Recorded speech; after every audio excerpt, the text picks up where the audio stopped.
afternoon, everybody. Welcome to another episode of On the Pipe Podcast. Today is Tuesday, January 21st, 2020, and I'm your host, as always, Tyler Shepherdson. And first and foremost, I want to thank each and every one of you that are listening to this right now for taking a little bit of time out and supporting OTP. I really appreciate it because we got a lot going on and we are just a couple weeks away from going racing in the 2020 season. So as I mentioned, today is the 21st of January, which means this coming weekend we got a lot of local races going on. If you're new to the show, we're right here on the East Coast. I'm in Charlotte, North Carolina. We kind of center everything around East Coast and more specifically GNCC, National Enduro, Sprint Enduros, Mid-East, things like that. So, as always, if you want to get your series more involved in the podcast, I'd love to hear from you. Shoot me a message at On The Pipe Podcast on Instagram, and we'll be more than happy to make it happen. That being said, this weekend we got some local races going on. Next weekend is the NEPG, the National Enduro, the first round down at Sumter. It's the Sumter National Enduro in the Manchester State Forest down in South Carolina, just past Columbia, or I guess just before Columbia if you're coming from the South. But I can't believe that we are a week and a half away from racing in 2020. The weekend after that in Columbia, or once again just outside of Columbia, is going to be the first round of the Sprint Enduros. That is going to be at GTR Complex down in Gaston, South Carolina. You'll be able to check that one out. The following weekend, I want to say, but I'm not 100% sure, there's a Mid-East race. And then I believe that it is the weekend after that we go GNCC racing down in Union, South Carolina for the Big Buck GNCC. And once that happens, we're kind of right back in the thick of it all, starting things off. And if you stay active and you're around the series, there's a race every single weekend after that first round of GNCC happens. So it is upon us. I feel like I'm not prepared to race. I feel like I did nothing during the off season. I rode a good bit at first, but I haven't ridden in like 2 weeks until today. Today I was able to get home just in time to basically go clean up a lap at my place, and then it was dark, and I couldn't do anything. And it was 36 degrees when I got home, so my fingers were numb. But it was still a lot of fun. I hadn't ridden in about 2 weeks, and so it was good to be able to go out, get the bike warmed up, and get a little bit of riding in. I got a turn track, so I rode that a little bit until I just couldn't see anymore. And then on my way back, I actually got stuck in a hole in a field that I was coming through. It's got tall grass. I tried to cut through the grass. Horrible idea as I came to a screeching halt. Almost went over the bars. But nevertheless, I digress. So we are so close to getting into this season, and there's a lot of stuff going on. The first thing I want to let you guys know is if you are a longtime listener of the show, if you've paid attention to what we've done in the past, you might remember for a while there, mostly every week, we were doing what was called OTP Weekly, where we would kind of go over the results of the weekend and kind of get different takes on different races. I am going to bring that back. Now, I'm going to try my absolute best to get those in every single week. I'm kind of split in between doing them Monday or Tuesday. One, because Mondays, myself, and I'm sure a lot of you all that are listening are kind of tied up with things from the weekend, trying to get stuff clean, trying to get everything put together. You were driving halfway through the night, had to go to work on Monday, so you're kind of sore, tired, don't really want to do anything. But Tuesday, you're also missing an entire day, and you're waiting until Tuesday to get the information. So there's definitely pros and cons to both. So if you have a strong opinion one way or the other between whether you would like to see those shows coming out on Mondays or Tuesdays, I ask you to please let me know. Let me know in a comment, send me a message, shoot me a text, flag me down at a race. Do whatever you need to do. I'll probably end up putting a poll on Instagram or something like that, just so everyone can vote on it and we can kind of gauge the reaction from there to whether we choose to go with Monday or Tuesday for those result shows. I have a lot of really good ideas. I have a lot of big things planned if I can do it the way that I'd like to do it. I think they're going to be really awesome, entertaining, and informative shows that'll let you feel like you were at the racetrack yourself if you don't happen to make it there. And even if you were there, I'm sure we can break something that you didn't see throughout the weekend. So keep an eye out for those. I'm not going to quite let you guys know just yet what I have planned, but rest assured, it is some pretty cool, I think, some really cool and really interesting things going into those shows. I just don't want to put it out there yet. For one, I'm kind of finalizing some things. And two, there's starting to become a lot more off-road podcasts coming up into the space, which I think is awesome. I think I think that's awesome. The more that we can get this coverage out there and the more that we can get our sport out to as many eyes and ears as possible, I think the better off that we will all be. That being said, I started this thing up originally with the idea to give off-road riders the same media and the same exposure and the same opportunity to get themselves out there as you kind of see moto guys, supercross guys, and things like that. So while more podcasts are popping up, more podcasts are coming into this space and talking about off-road racing, I also want to make sure that we, the OTP OGs, stay on top of it and we keep innovating and bringing things to you guys first. So keep an eye out, keep an ear out. We'll be doing that now. I don't know when I'm going to start. I kind of have half a mind to start after the National Enduro, since that is a fairly big series and it's one of the major ones over here on the East Coast, or I might end up waiting until the first GNCC. I haven't made up my mind quite yet, but keep an eye out, and they will be coming up shortly. I actually will be racing the Sumter National Enduro at the first round next weekend. I'm pretty stoked about it. Me and my buddy Brandon Peterson, we got on the same line together. Old RCBP, RX suspension engineer. He's one of my good buddies. We raced the entire 2016 GNCC series together, and he's one of my good friends. So him and he actually got us both signed up for the National Enduro. We will be on row 64, and I'm pretty pumped because for some reason I think that I might be able to do decent at the Enduros. I like riding tight stuff. I like riding technical stuff, and I get warmed up as the day goes on. So I'm really interested to see how that format of racing suits me and suits my style and suits the way that I like to ride.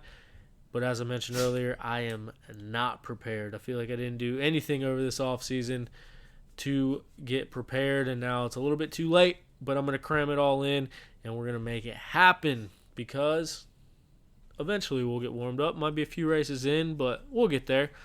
So I'm pretty excited about that. Now, there are a few things going on in the world of off-road that I would like to talk about. I think the number one story, the number one thing that we need to get to, the one thing that I need to talk to you guys about, there has been a very, very, very dominant rider in the sport of off-road racing. I'm talking about a national enduro champion. I'm talking about a 2-time sprint enduro champion.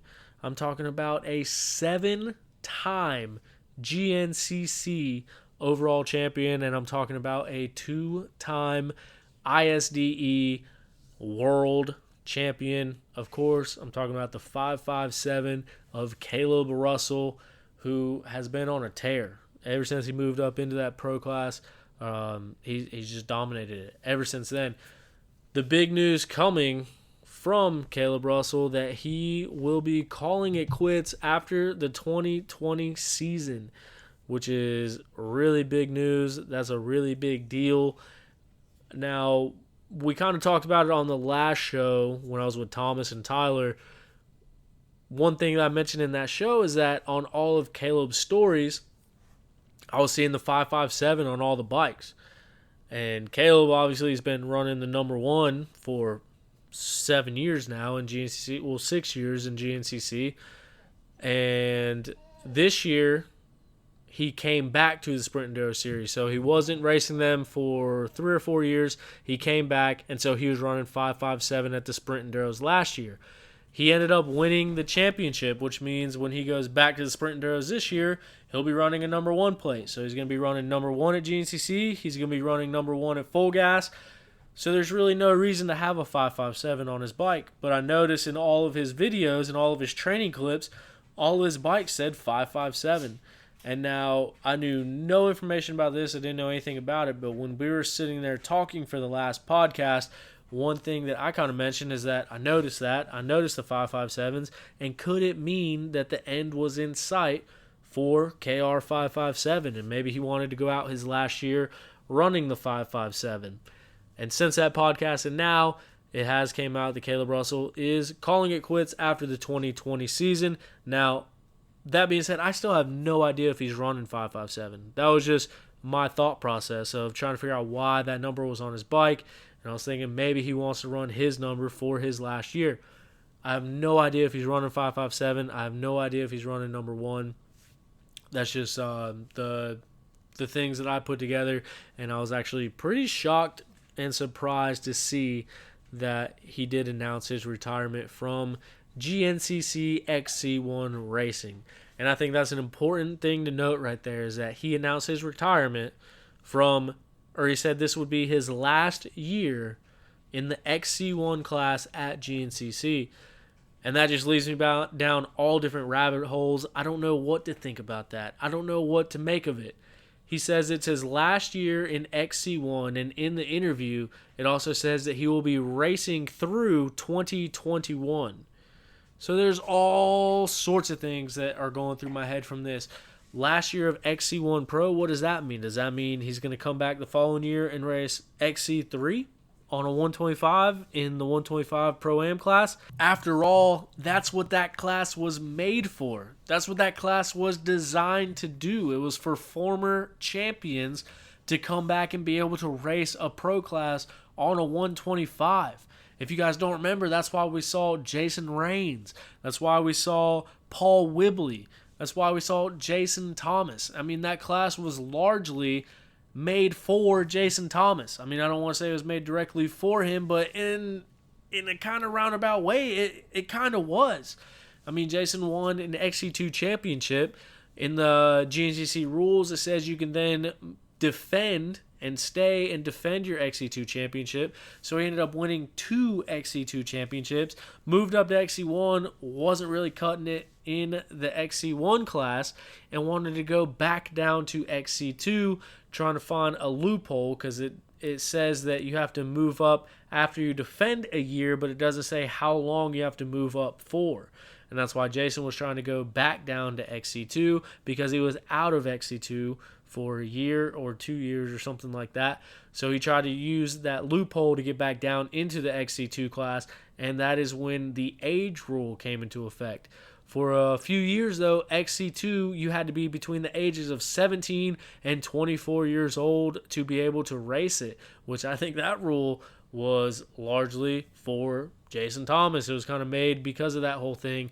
But they essentially made him his own class. They gave him this XC3 class, and that was the whole thing, that they built it as up-and-coming racers to transition from amateur ranks to the pro class, and they also built it for former and past GNCC champions, and we've kind of saw a mix of all of those in between. That first year, Jack Edmondson was here from overseas. I don't remember where he was from now. It was England or Austria or somewhere, but Jack Edmondson came over and dominated that class. So the class was largely made for Jason Thomas, but Jack Edmondson came over and utterly dominated the XC3 class, winning by a large margin pretty much every time, with Jason Thomas coming up second to Jack Edmondson week in and week out. But in the end, it was... I'm trying to think. I can't think of what round it was that Jason got his first win, but then directly after that, I think it was at the Penton. I believe it was at the Penton, and I think that was the year that the Penton got rescheduled to be... No, it wasn't at the Penton. I don't remember where it was. I was working for GNCC, and I was filming for Racer TV at the time, and I filmed Jason Thomas's win on the live broadcast. So if you saw that race on Racer TV, I filmed that shot of Jason coming through, and then my buddy Dustin cracking open a beer and dumping it all over him. It was actually really funny. It was on the live show. But I don't remember what round that was now that I think about it. I don't know. If I remember, I'll bring it up. But anyway, Jack Edmondson had some issues in that race, and Jason got his first win. And then Jack Edmondson was back home for summer and ended up breaking his arm or his collarbone, putting him out for the rest of the season, which ended up resulting in Jason Thomas winning that XC3 championship. So that gives him 3 championships, 2 XC2s, 1 XC1. But that's the way it happened. So if Jack Edmondson wouldn't have gotten hurt, then I think he was well on his way to winning that championship. He got hurt. It went to the next fastest rider, which was Jason Thomas. But anyway, that could be an idea. That could be a possibility for Kailub Russell after he retires, because as we mentioned in his interview, it says that he will continue racing on a limited schedule through 2021. So that definitely is an option, because it says 2020 will be his last year in XC1. Now, I don't know what other reasons they could have specified that it would be his last year in XC1 and not just it would be his last year racing GNCCs. So there's all sorts of stuff. That's one possibility. Another possibility that I think might happen, and like I said, I'm going off of zero insider knowledge. I don't know anything about any of this, but Kailub Russell has always wanted to go out and race motocross. We saw him go out at Unadilla, run top 3 the majority of the race before he ended up having an accident and getting a little banged up. But that was towards the end of the race, and he proved that he could hang with those guys. And I'm not saying he can go out and win every single race, but he ran in the top 3 for, it was at least 85-90% of that race. So you got guys making an entire living being top 20 guys. I mean, you got people getting paid being the Fast 40. But there's people making a living just being top 20 guys, top 15 guys, top 10 guys. I think Kailub Russell can no doubt be a top 10 guy, a top 15 guy at the least, week in and week out in professional motocross. And I think Kailub has to think somewhere in that realm of possibility too, because Kailub spends his off seasons, or not necessarily his off seasons, but he spends his summers training with Alden Baker at the Baker's Factory, which is home to some of the fastest motocross riders on the planet. He's been riding with Zach Osborne. He's been riding with Marvin Muskin. He's been riding with Cooper Webb. He's been riding with all of these guys who are at the pinnacle of professional motocross, and he rides with them week in and week out throughout the summer. Some of the toughest times of the month, it's after their supercross season. It's in the middle of their outdoor season, so they're in shape. These guys are training to race every single weekend, and Kailub Russell is there training with them. Now, I've never seen any type of lap times. I've never seen anything that went on at any of those practices other than a couple of vlogs from Kailub, but still there's no lap times, so we don't get the privilege of having that information. But what I will assume and what I will take off of all that information is that the way that Alden is, the way that KTM is, the way that Kailub is, if Kailub Russell was not running somewhere close to the same times as those guys, I don't think he would have ever even thought to give those 3 or 4 races a shot. Now, he didn't get to do all 3 or 4 races, but that's what he announced. He announced he was racing for the entire month of June and July, which would have been 3 or 4 motocross races. If Kailub Russell was not close to hanging with those guys or beating them occasionally, I don't think he would have ever went out and raced motocross. So he knows that information. We don't have that information. He has that information.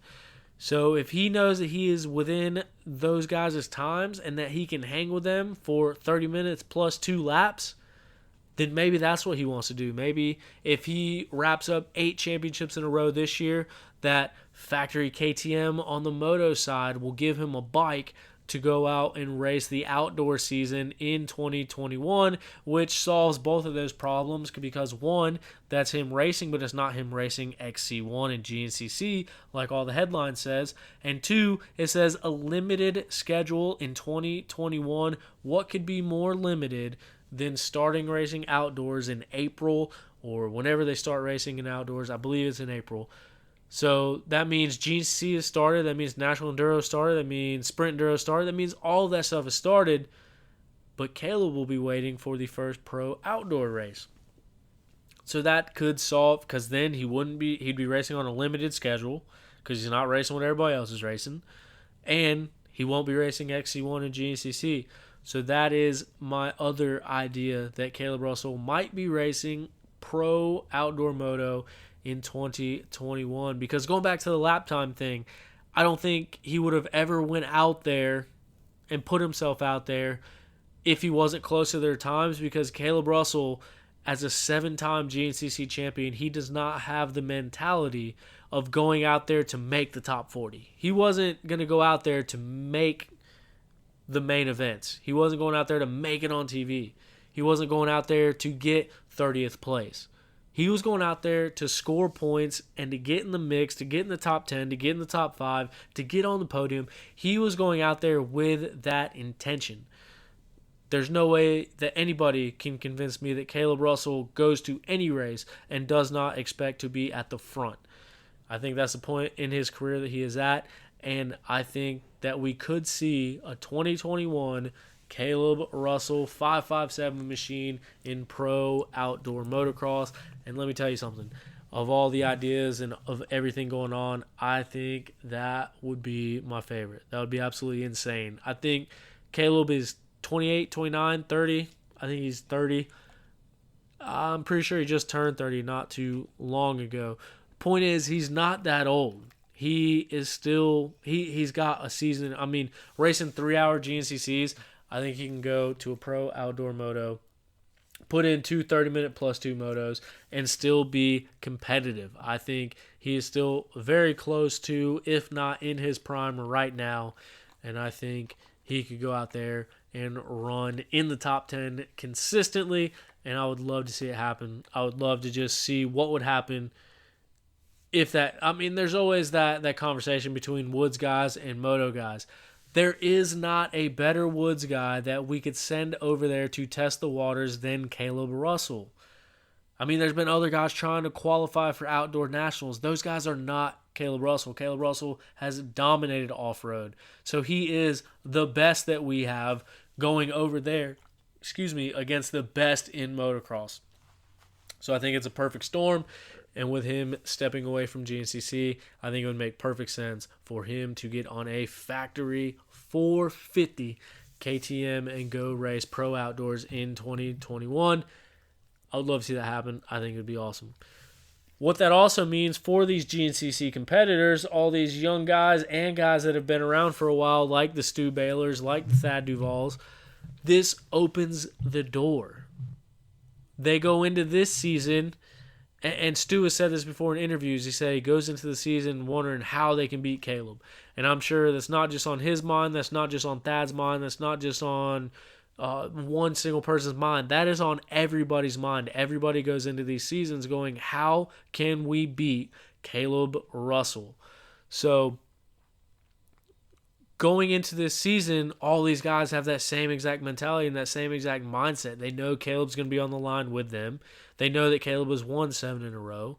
And these guys are trying to figure out what can they do to be the next GNCC champion. That's what they're all paid to do. That's what their hopes, their aspirations, that's what their goals are. That's why they're training throughout the week. That's why they're putting everything they have into this, because they want to be that XC1 champion. But that kind of flips the script going into this year, because how is it going to play in the minds of all the other competitors? Are they going to go out there? For instance, Ben Kelly. Ben Kelly won a couple races when he moved up to XC1. Ben Kelly is lightning fast. Ben Kelly is coming off of the most dominant XC2 year that we've ever seen on bikes. Ben Kelly could very well go into this year saying, oh, it's my rookie year. I'm under the same tent as Kailub Russell. I'm under the same tent as Josh Toth. I'm going at this thing. It's my rookie year. I don't have the expectations. I'm not going to get fired if I don't go win the championship in my first year.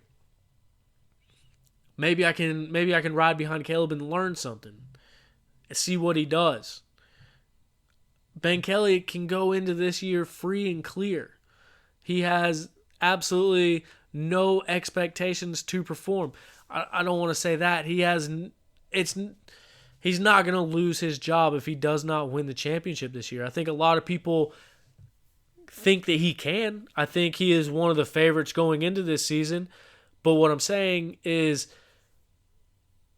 he can go out there and not give it 110%. He can go out there and not ride that edge. He doesn't have to go as hard as he absolutely can and risk an injury to go out and get wins and hope for a championship. He can go out there and ride to where he's comfortable. He can go out there and ride to the best of his ability and get seconds, gets thirds, battle for wins every now and then. And no one's going to bat an eye. No one's going to push him out from underneath that tent.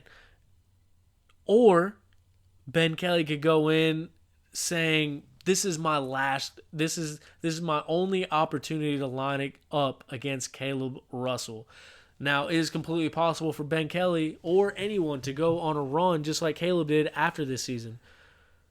So if Ben Kelly thinks he could be that guy and he thinks he could be the one to win the next 7, then he might have something to prove to himself. He could be going into this year saying, this is my only opportunity to beat Kailub Russell. Same thing with Thad Duvall. Thad Duvall has been right there on his heels for years. Right there on the heels of Kailub Russell, battling it out for wins and being the clear-cut second fastest guy week in and week out. He could be saying the same thing to himself. He could be saying, this is my last year. This is my last chance. This is my last opportunity to beat Kailub Russell. Now, Thad's also coming in off of a knee surgery that he got at the end of the year last year. He's not 100% recovered. He should not be on a motorcycle, but he is, because that's how much this means to him.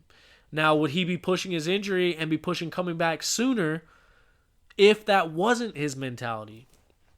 If Thad wasn't going into the season thinking that this is the last chance that he has to prove to himself that he can beat Kailub Russell.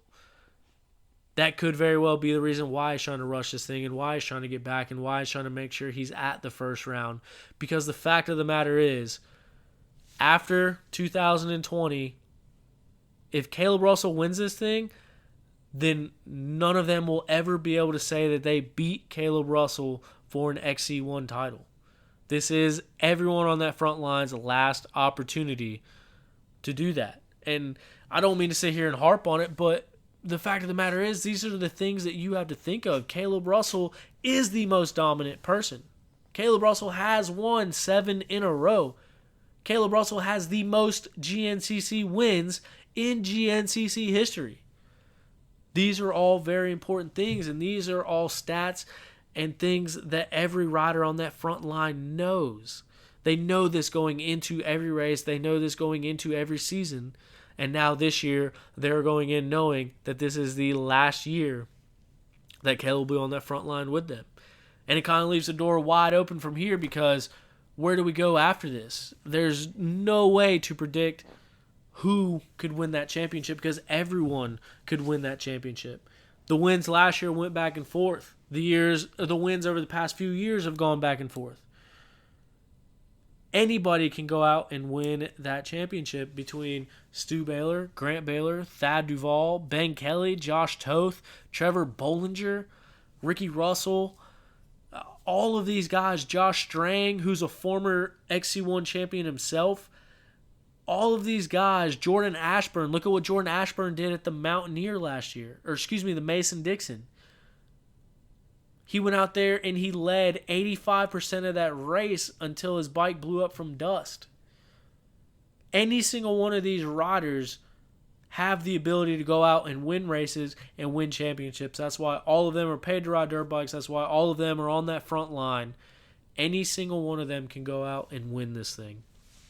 And I think that's something to keep an eye on. I think that's definitely something that affects the mentality of all these competitors as they come into this season, knowing that win or lose, this is the last year without Kailub Russell.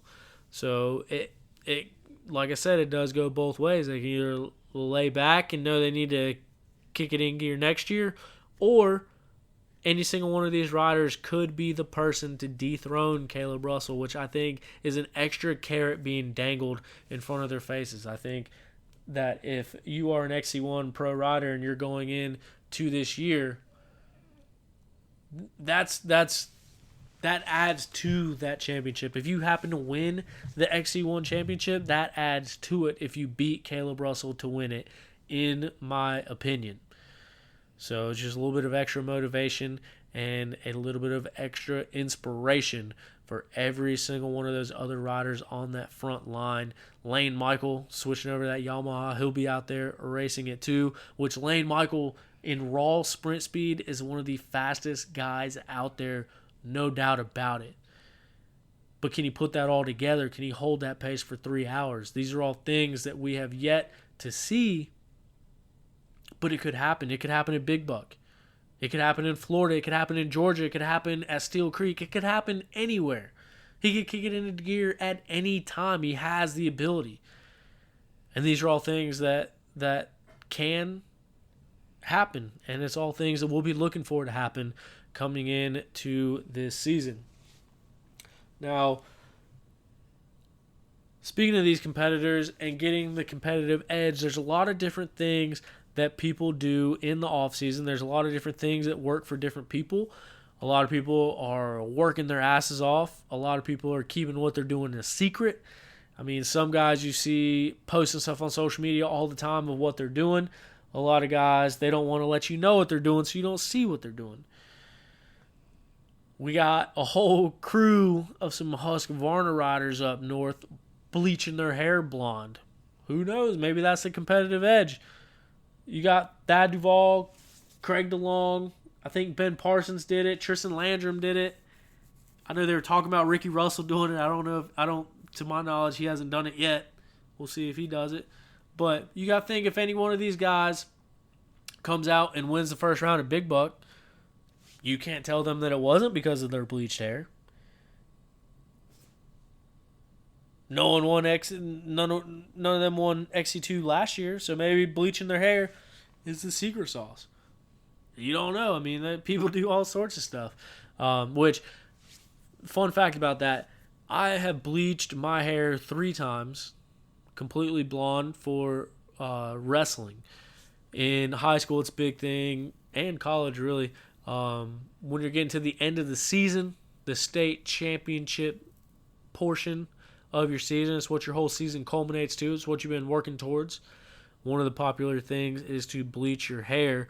So my high school, J.M. Robinson in Concord, North Carolina, we were one of the best teams in the state, one of the best teams around.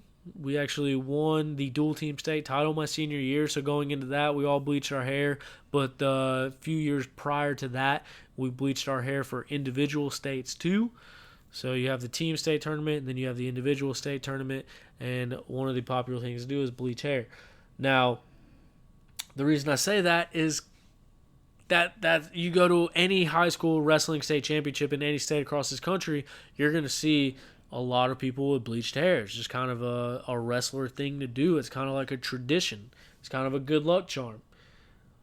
My point being is there's a reason to it. That's why. Because there's a long line of history doing it. It is a tradition. So there's a reason there. All these boys that bleached their hair up there, I got a hold of Craig DeLong and I was talking to him and I said, what is the reason behind this bleached hair? And he had absolutely no reason at all other than they just did it.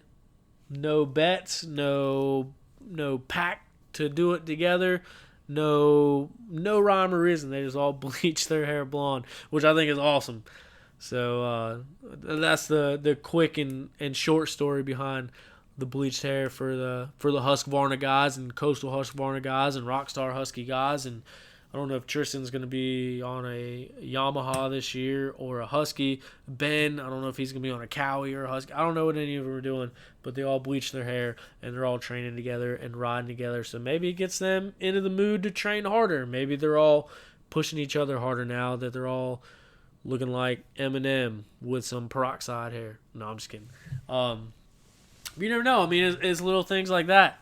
Like I said, if they go out and all win their classes at the first round, you can't tell them it's not because they bleached their hair. Because they bleached their hair and they won the races. Makes sense to me. So it might become a tradition after this. Next year, you'll ask him, hey, why'd you bleach your hair? Hey, because I bleached it last year and I won the first round of the season. Now, all of a sudden, they have a reason. They have a tradition. So, good for them. I think it's awesome. I think it gets a kick. It gets some attention. And from my understanding, they'll all be leaving it until it grows out. So that means at the first round, you'll be able to see some blonde boys walking around at Big Buck or the National Enduro if they're going to be there. So going off that, we got guys. And this is one thing that I wanted to touch on too, because I don't want to say it took me by surprise, because we've seen other athletes in other sports do this a lot. But Trevor Bollinger came out and announced that he was taking a fast, taking a break from all of social media, said he was logging out of everything, said he wanted to get the distractions out of his life, said he wanted to focus on his riding, focus on his training, focus on this season coming up. And so for that, he was cutting off all social media, Facebook, Instagram, Snapchat, all of that. Put the phone down, get to work, put your nose to the grindstone, and really train, which, to my knowledge, is the first off-road rider that I've seen do that. I don't know if anyone's have done it before. I don't know if people have done it before and just not said anything about it. But I thought it was really special that Trevor came out and said that's what he was doing and that's why he was doing it. So even if people don't like to post what they're doing on social media, I think it took it to another level by Trevor coming out and letting us know his intentions and letting us know what he was doing and why he was doing it, which I think is awesome for Trevor. I mean, social media is a huge distraction. Social media can consume your time. Social media can have you sitting there scrolling through your phone, scrolling through whatever, when you should be getting work done, when you should be getting that extra workout in, when you should be working on your bike. Anything like that. So I respect and applaud Trevor for recognizing that and cutting that temptation and that distraction out of his life in this offseason as he heads into this 2020 season. And I think for Trevor in particular, this is a big season for him. He has a lot on his shoulders going into this season. I don't know how long his contract was with Rockstar Husky, but I don't see a lot of them typically being more than 2 years, being more than 3 years. And Trevor, we saw him move up to that XC1 Pro class, not have success his first race, or his first season rather, coming in, get some podiums year before last, and last year getting some more podiums, and even running up front and leading a few races throughout the times. But I think Trevor is now at a point where he's not the new guy anymore. He's not the fresh face in XC1. He's not the up and comer. He's not the XC2 champion that moved up and is trying to find his way in XC1 anymore. He's been in XC1 since 2017. That's 3 seasons on the front row. He's not a beginner anymore. He's not a newcomer. He's been there. He's been racing. He's lined up with those guys. He's shown he's had the speed to get to the front. And now I feel like it's really at the time that he has to show everybody that he can keep it at the front. He has to show everybody that he can get race wins. He has to show everybody that he is that factory rider that can be contending for championships. He's got 3 years under his belt going into this season.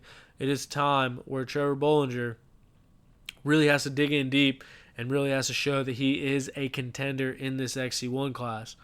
So I think it's great for him that he recognized what is going on, what point he is at, and decided to cut off all social media. Trevor is obviously a good friend of the show. He is a guest that was on the show. He's a guest that will be on the show coming up.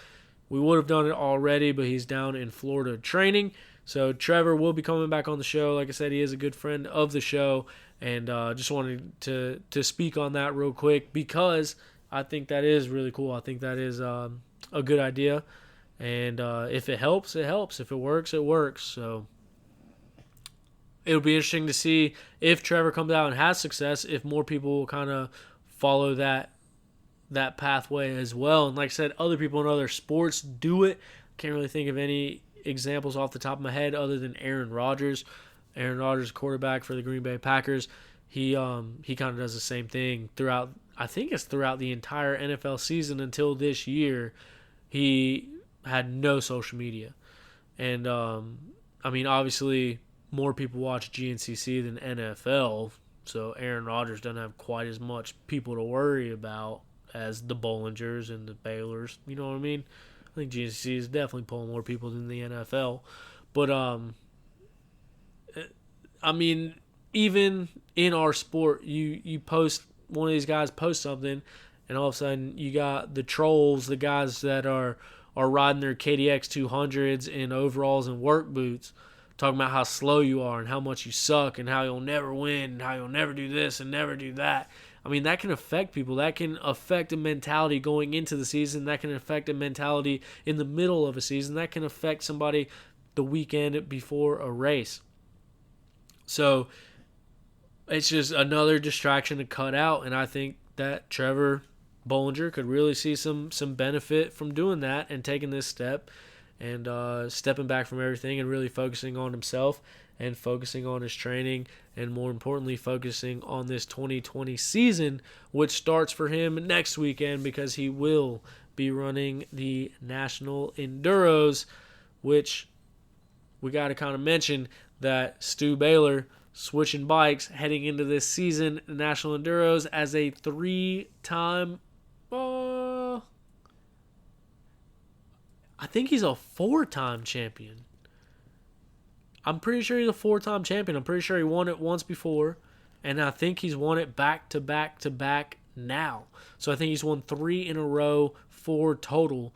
Nonetheless, a dominant guy in the National Enduros. It'll be interesting to see if he can pick up where he left off on that brand new bike. He'll be on that Sherco. Little brother Grant Baylor, who stole some wins from Stu at the end of the season last year and made it close on him. Even though Grant had to miss several races from an injury, he still got it close on Stu at the end and stole some round wins from him. But was that Stu maintaining his lead, knowing what he needed to do to get it done? Or was that Grant legitimately going faster than Stu? That's one thing that we really don't know until we get into the season. Both of them guys switch from the same bikes. They were both on KTMs. They're both switching to Shercos. So they were on the same equipment before. They'll be on the same equipment going forward. So it should come down to skill versus skill. But I think that's where our battle is going to be for the National Enduro Championship, is going to be between Stu Baylor, Grant Baylor, and we'll see how Trevor Bollinger adapts and gets into it. I know he typically doesn't like those formats of the sprints or sprinting for a short period of time like that. He gets better at the late sections of the GNCCs. So we'll see how quickly and how efficiently Bollinger comes into his own as he joins them for this National Enduro Series. I want to say that Ben Kelly and Josh Toth are racing National Enduros. I read it. I don't want to say for sure, so don't quote me on that, but one, if not both of them, is going to be racing National Enduro, which they are a contender anywhere they go at any time, so they could be up there battling for wins as well. As far as National Enduros, I really haven't followed it too much, so I don't want to misspeak. I know their classes are set up a little bit different, so I don't want to run through their whole pro class and risk leaving someone out or not talking about somebody, but definitely a battle to keep an eye on, as it is one of the major series out here on the East Coast. And in just a few weeks, we will be going GNCC racing, which is exciting, and I can't believe it is already here. That being said, Like I mentioned at the beginning of the show, I will be racing my first ever National Enduro at the Sumter National Enduro. So if you are at round 1, I'm on row 64. If you're anywhere close to me, or I don't know how these gas stops work, I don't know how these transfer sections work, I don't know how any of this works, but if you see me at the National Enduro, by all means, please come up, say hi to me. Hopefully, we will have shirts for sale by then. I'll keep you guys updated on that. The order is in. I'm just basically waiting on the call, letting me know that they're done. Should be getting stickers made, so hopefully I have some stickers to hand out as well, courtesy of our good friends over at Armored Graphics. Their website still isn't up quite yet, but it will be coming out soon, so keep an eye out for that. Also keep an ear open, because I will let you guys know the moment that website drops, but they got some cool stuff going on that new website. But yeah, other than that, can't wait to see you guys all back out at the racetracks in the very near future. Thank you all so much once again for listening to another episode of On the Pipe Podcast. If you don't follow us already, it's at On the Pipe Podcast on Instagram. You can search On the Pipe Podcast on Facebook. We're on there as well. But couldn't do it. Couldn't find the motivation to do it without each and every one of you guys and girls maybe tuning in and listening to this. So I hope you enjoyed today's episode. If there's anything else that you want to hear talked about in the future, please let me know. And don't forget to subscribe to the podcast on whatever you're listening to this on. And we will see you guys for the next episode of OTP. See ya.